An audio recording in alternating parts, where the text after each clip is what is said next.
Well, welcome to the Followup podcast. My name is Hayden. I am the worship director here at Arbor Church. And today I am joined by Alison, our community care pastor, and Cliff Tadema, our interim pastor.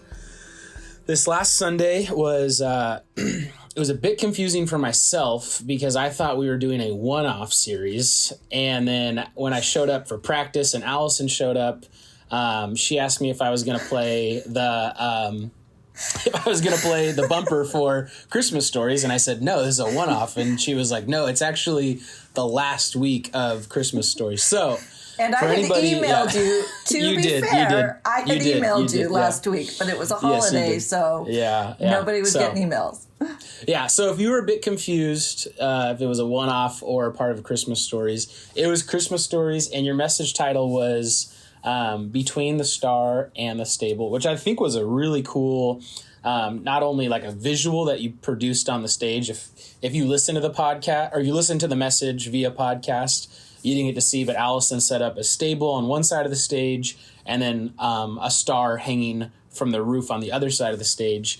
And you kind of use that, which was really cool to have a visual of walking between the star and the stable.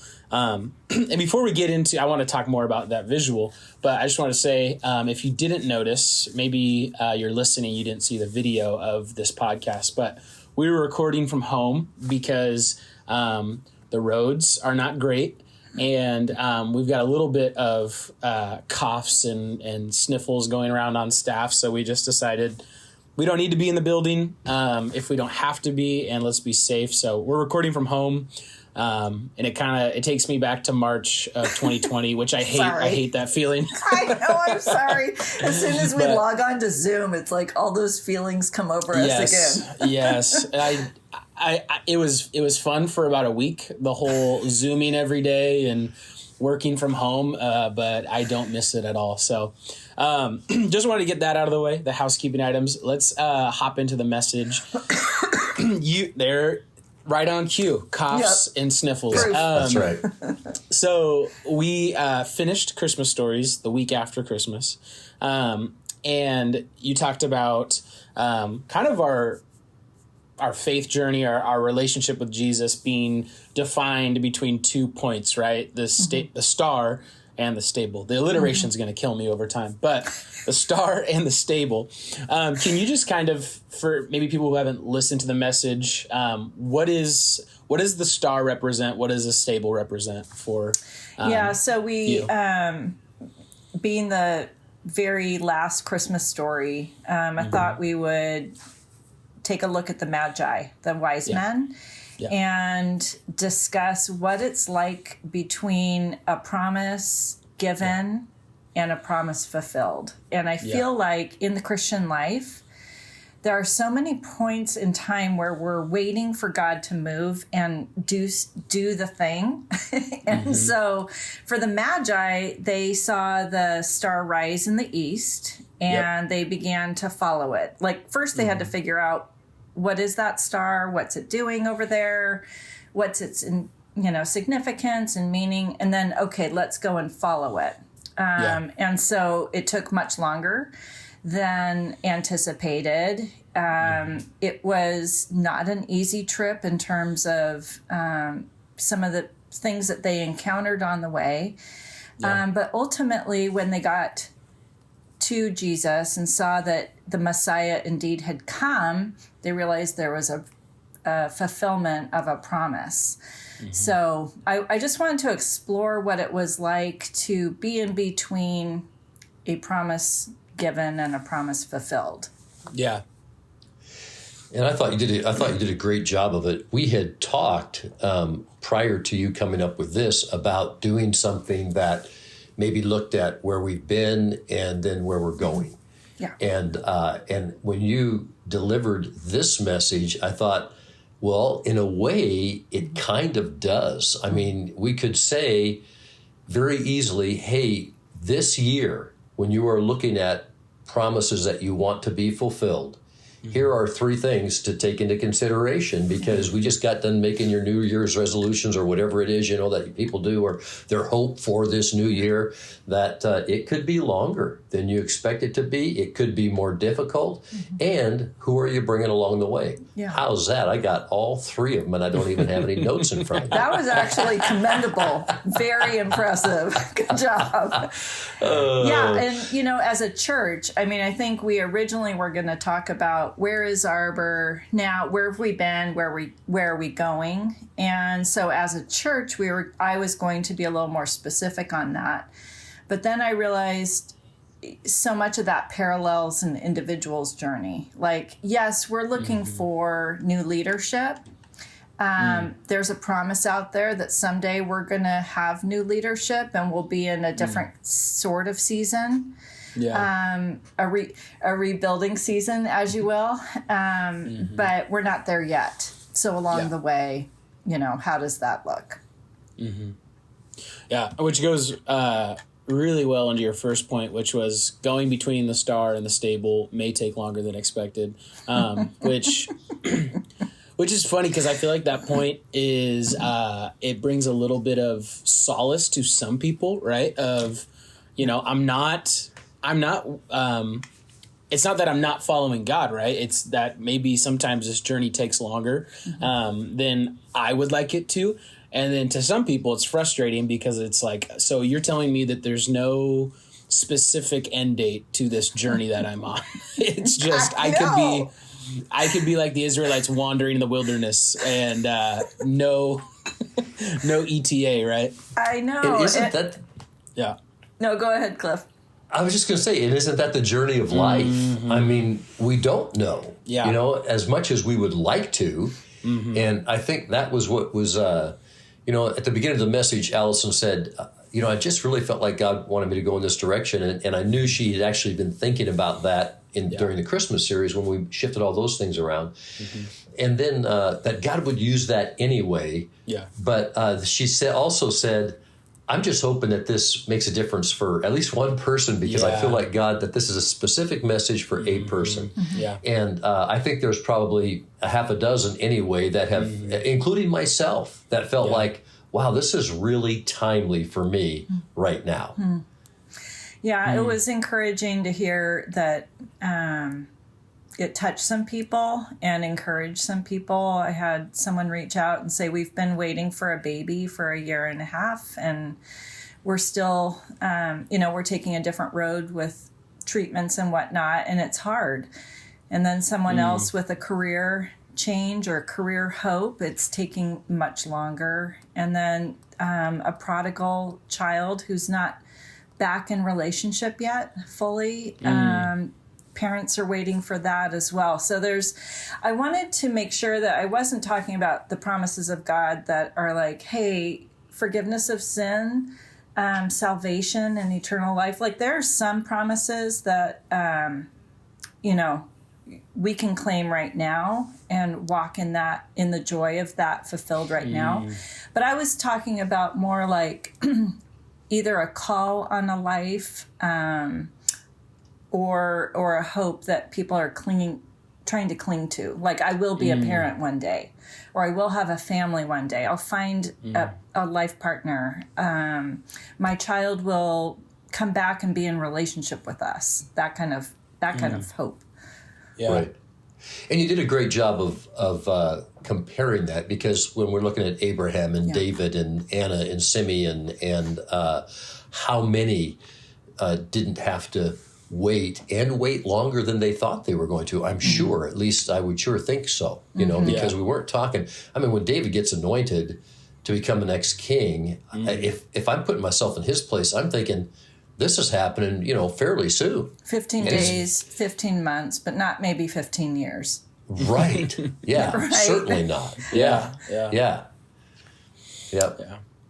I think what's cool and also challenging about this message is I feel like when you get to a certain age and a certain point in your life, you become so much less focused on one thing, right? When you're a kid, you're very tunnel vision on one thing. It's like, okay, I want to get to my freshman year of high school because then I'm a grown up, right? Or I want to be able to turn 16 so I can get a learner's permit. And like it's so focused, right? Yeah, and totally. then you hit adult life, right? You're out of college, you have a job, maybe you have a family, and you start to realize that like you can't have tunnel vision, right? You have so many different things that you're waiting on and hoping for and planning for, and also trying to like get control of habits or, hang-ups, things like that. And what's so cool about this message, right, is the star and the stable. There's so many things in your life that might fall into you're waiting for something, right? You mentioned a lot of them, like people who are wanting to have kids, right? Or people that are struggling with sobriety. Yeah, it's like... Or stability. Yeah. The cool thing about this message is it's applicable to anyone, right? Because we all have these long-term either goals or... I don't know a better word for it, but avoiding things, right? Like avoiding going back to alcohol or drugs or a sinful habit, right? So the cool thing is, maybe it isn't a huge thing like the thing that's hanging out in the center of your brain, like I want a kid so bad, I want to start a family, or it could just be something small like I would just love to get through the holidays, and get back into the normal routine. So I love how applicable this message was, and it can relate to anybody on a small scale to a large scale. And I think I thank you for that. I also felt like with New Year's weekend, which is when this was preached, so many people have their sights on resolutions or intentions and goals for the year, but in all that, you can't help but look backwards too at the last year and go, okay, so I didn't do quite a number of things that I had intended. And maybe I'm not quite as far along the path on sobriety or stability or parenthood or having my life partner. Maybe I'm just not as far as I wish that I was. I haven't reached the stable yet. And so, I just wanted to comfort and encourage, I think, for the people who aren't quite there yet. Like, keep going, make the intention, make the resolution, and don't give up. Keep going. Yeah. And I think it was a great perspective message, right? Because I think it reminded us of our humanity and that we are flesh and blood and bone, right? And that so much of the New Year's messaging out in the non-church world is like, you can do it. You can do anything. Nothing can stop you. Set your goals, get them done. And what I thought was cool about this message is maybe you came into it feeling a little bit of a downer because I'm hearing at Arbor, hey, sometimes I have to wait on God to make these things available in my life, right? It's not as much of, Cliff, if you want to, if you want to go do something, you can do it. No one can stop you. And the truth is, like, if God empowers you to do that, then yes, no one can stop you. But the hard part about life sometimes that's not made available to you. And you need to manage your expectations and be content with what God is giving you and what God is holding from you and saying, this is going to be better for you at a later date, So I thought that was really cool. I wonder if anybody clicked with it too. Like, I mean, I didn't really bring up the dumpster fire that was 2020 or even 2021 wasn't necessarily what we had hoped. It wasn't like the great undoing of 2020 where you did twice as many vacations, twice as many, I don't know, celebrations. It still had its challenges. And I think people look ahead to the new year and think, okay, well, I might make plans, but it may not look the way that I hoped it would, because look at the last 2 years. Yeah. In fact, I did have a dumpster fire graphic that I was going to show. I was thinking of kind of going that route with my prior message before I scrapped it. It got a little dark. I was thinking about the term rebuilding year. And I know the Seahawks are, using that term this week as well. And I thought so much of that fits for Arbor, but it carries with it some weight that I thought, maybe let's go with the encouragement instead. Yeah. Well, and I think, rebuilding, especially in the sports realm, it comes with a lot of baggage, right? Because typically when you're a sports team, you purposely do poorly so that you can have the opportunity to get draft picks and be able to, improve your team over time, right? And that's not at all what we want to communicate as a church of, hey, we're going to suck for a couple years for the hope that we become good in the future, right? We're rebuilding, which is, I think that word's kind of been hijacked by sports, but I mean, rebuilding just simply means like, hey, we had a roadblock, an obstacle, and we're not going to lie and be dishonest. Like there is a process here that involves, changing as a church. And I feel like a lot of people feel that with how rocky the past couple of years have been with COVID and relationships. And we you guys as pastors and me as a director, I've seen, people's personal lives, right, have been so affected by this in ways that didn't even imagine. And we're hearing so much about relationships changing and families changing. And I think rebuilding is good, right? Because it acknowledges something was wrong or something didn't go correct. And we're now being cognizant of that and deciding to make the change, right? I had asked my husband, I didn't ask him to mansplain or anything, but I asked his... Which I just did without you asking. You didn't. You added to my trove of knowledge. But I had asked him more about that rebuilding year concept, and he said a lot of it is leadership change. And I was like, ooh, tell me more about that. And he was like, a coach could get rid of a quarterback, or the coach could be the one that's, and then you get somebody green or somebody who's new, and then they mature into the role. And I thought, I don't want to highlight too much about the good idea of getting rid of leadership. So I scrapped that.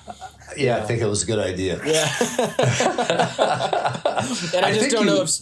go ahead, Cliff. I was going to say, the other thing is this, being involved in the middle of the soup, we have a different perspective than a lot of people who come in and go out every week, And I think we should, the other perspective that's really helpful for us is to understand that really Arbor has an additional complexity because of what took place in 2020 with leadership going away and so forth. But the truth is, virtually every church is struggling with identity and procedures and how to go forward in the most effective way.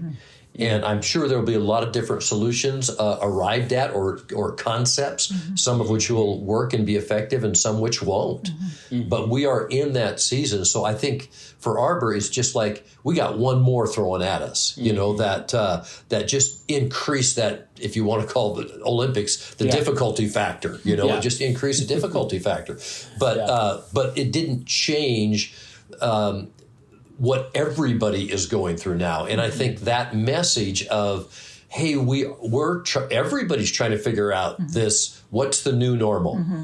What's how can we most effectively reach our culture, reach our friends, reach others for Christ? How can we most effectively represent him well? How can we make disciples in the way Jesus would want us to with these new restrictions that are on us? We can't do it in the same way. We've got to be open to different ways. And then we, as a church, get to throw in the cocktail, in addition to that, the whole leadership change. So, we can look at it as exciting. And the first two that Alison talked about is probably going to take longer than we thought. And it'll probably be more difficult than we thought. And I think that's some of what we're finding out, right? Yeah. Unfortunately, true. Yeah. Well, I think what was really encouraging about your message was your final point, right? Doing the journey with others, right? And you also had mentioned, I don't think it was a point, but it was like I'll peel back the curtain. I see your manuscript every week, or whoever's preaching every week. So I saw you bolded make sure you guys are all using the same map or something along those lines. You wrote it more eloquently, but someone that would value like the star and the stable, and therefore help you get to where you're trying to go, or remind you of like the purpose, or remind you like sobriety is great, hang in there. But also that you would be referring to the same map, which is the Bible. So and I love that that the journey between the star and the stable is it's a journey, it's a process. It's not like when you were a kid and you played red light green light, and the second you stepped out of turn, you went back to the beginning, or you were just cut out of the game. I like that it's you can take some steps back. You probably shouldn't, but that happens over time, right? And it doesn't mean that you're done on that journey. You can notice that you've slipped back a little bit and still remind yourself, look back at the star and realize you're heading towards the stable and you're moving forward. And the best part about that is we have, hopefully you have through small groups or community, people who can point that out to you. Say, hey, I love you. We're friends. I care about you. You've kind of taken some steps back. Let's head in the right direction together. So I thought that was a really cool way to kind of cap off those three main points of your message.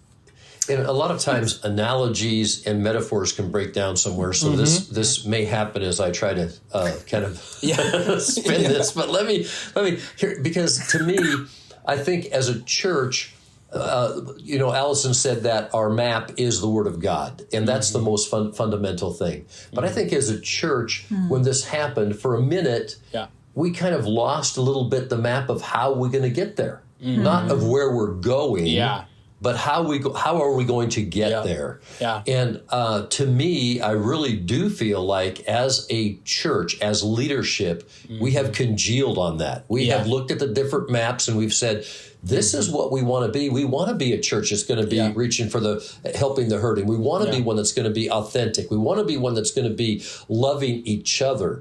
And so now we are at a place, I think, where we need to begin encouraging those of us in our body to say, hey, let's get some other people to bring along the journey now. Because we now know where we're going, and this is going to be a great journey, and you ought to join us in it because God's got some great stuff in store for us. And I think that's a place where we as a staff need to start letting people know that, and our body of believers needs to say, okay, we're ready now. I've got a friend I'd like to take along on this journey because here's where we're going. Yeah. Well, and I think it's so funny because I feel like we're jumping back and forth between a personal journey, right? And then we're also talking about the Arbor. Church. The church, right? And I think about, Arbor, if you want to use, the phrase of rebuilding, right? The tough part about it is it requires a lot of patience, and it requires a lot of denying your own motivation to just hop in and do the dang thing, right? Like when something like this happens, you're like, cool, we're now going to do all the things that we wanted to do or do differently. And you realize, no, you got to research, and you got to wait, and you got to pray. And just because you do want to go help the hurting and the lost and the broken, the best thing that we can do as a church is figure out what has God blessed us with as a staff, as a volunteer base, with resources, location. And I think that's been frustrating for some people in the church of, why are we going out and doing more and more and more? And it's like, really, we could go out and do 10 different things to help out the community, but what has God uniquely blessed us with? And how can we do the best thing? I think one of the cool things that it was such a small thing, but it's still going and it's still helpful, is the food bank, right? Like we started that from my perspective on a whim, because I'm not Alison and I'm not involved in that world. It just felt like one week she said, hey, I'm getting a food bank going. I'm like, okay, that's cool. Something we can do, right? And it's just taken off, and it's been one of the most long running things since I've been here that we've been doing. And that's something that is very clear God has blessed us with, and has blessed us with people who see a social media alert about a food item and they just show up and drop it off. So, if we can continue to pinpoint what our community needs and what we can give our community, I feel like we can build these things like the food bank and other things that we are uniquely blessed to be able to bless others. So, yeah. Yeah. Yeah. Last week I was visiting in Spokane, and as I was driving back to the west side, I was just envisioning what it must have been like for the pioneers who were some of the first ones to come across, right? Yeah. And they're looking up and they're going, they know they're heading to the coast because they know that. People have told them that. They're going to the Willamette Valley, or they're going to the Rainier Valley, or wherever it is. And they're coming across eastern Washington, and then all of a sudden they start seeing this mountain range in the distance. And as they get closer and closer, going, holy buckets, look at that. And now we got to find a way through and around this. And to me, that is the picture I have a little bit with the story we've been on. You know, something happens, all of a sudden you go, oh my goodness. Yeah. This is going to take a little more time and effort and thought than we thought to begin with. It's a big dividing thing here, but we can find a way through and around it. Yeah. And that's the process we've been on. And so I think 2022, I'm looking forward to seeing how God's going to start, how we're going to find our way out the other side of that thing. Yeah. And surely it will happen this year. Yeah. Right? So I'm like, 2021, we couldn't guarantee anything, but I'm pretty sure I want to put some money back guarantee on this coming year. It just it seems like the time, and we're in a position. I think some of the weight has to do with God's perfect timing as well on something, and so for the right, like, let's say, lead pastor with a new vision, or someone who can help us fulfill the calling that we sense already, that person may not be in position yet, right? Because God's timing and whatever they're going through right now needs to be completed, and then we can enfold him or her into the process. So patience. Patience. I do want to say one thing about the rebuilding. I did tons of research on the rebuilding of the temple when I originally thought of my first sermon that I was writing last week before that got scrapped. And something that really stood out to me, touched me so much, was that so this temple was created, right? It was built by Solomon. Everybody loved it. It was the dwelling place of the Lord, and it was the basically the community center for everything. Yeah. That got scrapped and destroyed. The people got sent into like captivity and dispersed into the region. So they everybody like separated. Yeah. And then God, at the right time, pulled the people back together, and the task was, let's rebuild this thing. So they came back from the east and the west and the north and the south. They brought their families. They brought their craftsmanship. The worship leaders came back. They had a role. And so the day came where they poured the foundation for the new temple. And the passage talks about how the people 50 years prior who had seen the old temple wept because they had remembered what the old temple had looked like. Yeah. And they remembered basically the glory days, if you will, of the old temple, and the intermingling of their weeping with the cheers of the people who were so excited to see this new thing happen. The passage says you couldn't tell in the noise which was weeping and which was cheering, that both were present. And I thought about that in terms of Arbor, and it's rebuilding. There will be people who remember the good old days, if you will, and they'll weep with the meaning of this new chapter starting. But then there's going to be so much cheering also, that people are so excited for what God has ahead. So anyhow, I'm mindful of that intersection. It's so bittersweet sometimes when you do a new thing and yet you mourn the old. So that day will come for Arbor, and that message is still kind of heavy on me. But it was so heavy that I scrapped it. We'll get to it another time. That's right. That day will happen if, God willing, nothing happens to our log wall. But if something happens to our log wall, we have to tear it down. There'll be people weeping as we put the new one up because they remember what it looked like in all of its glory. They're putting bricks instead of log rounds. Yeah, people don't know that isn't the back of the building. There's actually 5 feet behind it, and that's our Holy of Holies behind that log wall. We have to drag somebody out of there once a year. They're allowed to go back. You're going to have some people on Sunday who try to find where that back is. Just knocking on the... That's right. Where's the secret door? See, Where's the secret door? That's how I'll know if they listen to our podcast all the way through, is if someone goes on the stage and starts knocking. That's right. For a hollow sound. Yeah.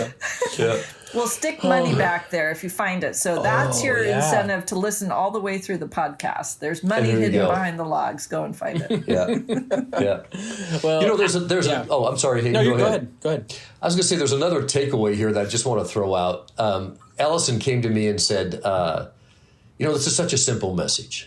It's so simple. This is one you could do for a Bible study. And actually, I'll pull the curtain back, as Hayden likes to say a little bit, and say that in our staff meetings, for those, obviously most of our listeners won't know, we often do devotions, and I appoint somebody to bring devotions. And in a way, the simplicity of it reminded me of what somebody might bring to the staff there. Hey, just thinking about this story, just kind of a 5-minute, 7-minute little piece. And yet that's where often the greatest depth is also, isn't it? And I mean, we're thinking about this and we're going, well, that's so simple. Yeah. And it so sticks with us, and it's so deep, we can get, I mean, I'm thinking of, as we really start unfolding Romans chapter 8 coming up here, and I've been working on the first one going, wow, it's just not, there's just a lot of pieces and layers here.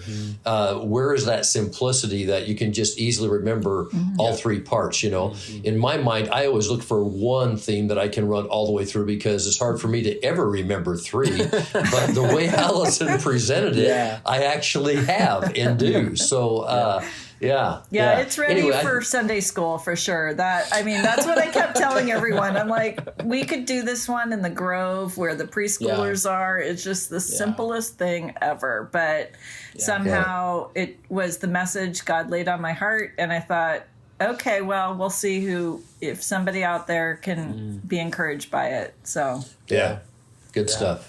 Thanks. Yeah, well, you did a great job, Alison, and I really enjoyed reading through your manuscript on Saturday, and I thought you did a great job on Sunday. But we are pretty dang close to being over time, so let's wrap things up. Is there anything that you guys want to throw in, parting comments or thoughts before we close out this virtual follow-up? No, not so much. Right. Thanks for joining. It feels like the good old days, or the bad old days, being on Zoom. I thought about when we did do staff meeting and our daily check-ins, and the thing that made me excited for them was the different virtual backgrounds I would do, and a lot of times in the middle, because some of our meetings just went on for way too long, and it had nothing pertaining to me. Like, we were talking about children's ministry, and I'm like, all right, cool. I would take a screenshot of someone's square, and then after staff meeting, I'd go in and Photoshop them out, and then do like a little bit of Photoshop magic, and then I'd show up the next morning in like Alison's office, or I'd show up in what are you doing, Alison? Alison just got up and left. I remember these days. Sorry, do you remember this? I do remember this. I still have it. It was the Carol, what is she? Carol Baskin from... Carol Baskin, from Tiger... From Tiger King? Tiger King? Yeah. That was a long time ago. I still have it. I think that's what it's called. Flashbacks. And all the accessories people bought for Zoom, like... I have an office light. I don't use it. Sarah uses it, but like a little ring light and all those things. So this was fun to come back to it, but I'm hopeful that next week we can be back in the building and stay well, everyone. Yeah, exactly. Yes. Stay well, drink vitamin C, and sleep a lot as much as you can. So yeah. All right. Yeah. Well, thank you guys for joining us, and we will see you guys next week.